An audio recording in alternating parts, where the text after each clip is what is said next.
Audio article by the Common Constitutionalist entitled "The Left Still Cannot Say Terrorism." Terrorism is terrorism, regardless of the source, and 2 American cities felt the sting of it over the weekend. Is it really that hard to say? Apparently, and if someone on the left does summon up the courage to say the word terrorism, it must always be supplemented with some sort of descriptor. One of the 2 terrorist attacks, a bombing, occurred this weekend in Manhattan, New York. No one has come forward to admit to planting the device which exploded in a dumpster, Governor Andrew Cuomo said. But citizens should make no mistake, a bomb exploding in New York is an act of terrorism. Wow, he said it. Got that? At the time he stated this, Sunday morning, that no one or group had claimed responsibility.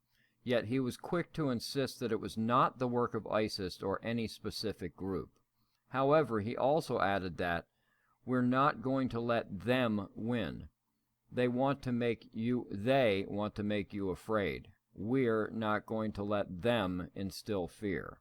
Okay, so Cuomo admitted he, or we, don't know who the bomber is. Yet he knows for a fact that it is definitely not ISIS, but we can't let them win. If he and we don't know who the bomber is, may I ask who them is?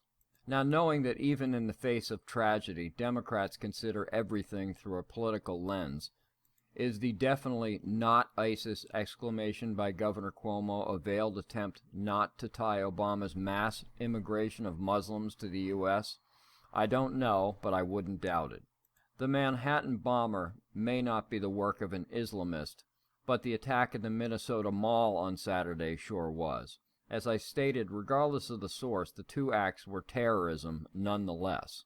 It is not hard to say terrorism, unless you're New York City Mayor Bill de Blasio, Commie de Blasio, who, like many apologists on the left, just couldn't bring himself to utter the word. When pressed, he merely stated, "It was intentional, it was a violent act, it was a bomb, that's what we know." The bomb detonated around 8:30 p.m. on Saturday night, injuring 25 people. Shortly after, another identical device was discovered before it was detonated in the same vicinity.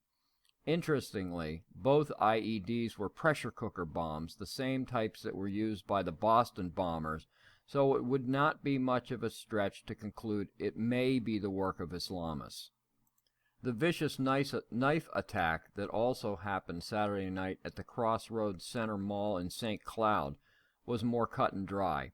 The attacker, according to an ISIS statement, was a soldier of the Islamic State.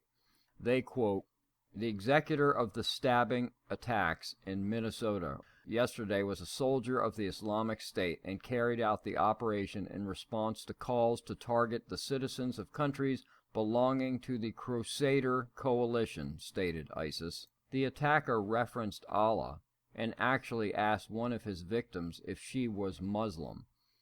He was killed by an off-duty cop, yet despite eyewitness accounts, the St. Cloud police chief Blair Anderson still could not bring himself to say the word terrorism.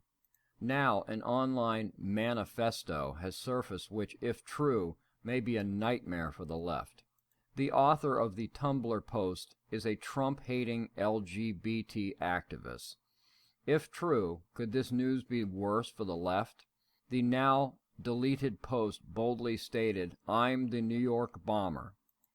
In it, he, she, or it, whoever wrote it, insists that no one cares about the many LGBT people who commit suicide and that they should lash out against the violence and oppression they feel, quote, "with violence and possibly oppression," unquote, of their own. Here we have 2 separate terrorist attacks. One appears to be confirmed as an ISIS or ISIS-inspired attack, Islamic terrorism. The other is yet unknown, but may end up being confirmed as committed by an avowed anti-Trump leftist radical. As yet, we don't know exactly who either of these attackers are, only that they are terrorists. But one thing is for sure, neither of the attacks, or any others, have been committed by the right, not by constitutional conservatives, not by Trump supporters, not by Republicans, or gun-toting, NRA-loving right-wingers. In all these attacks, it is the only thing that is confirmable.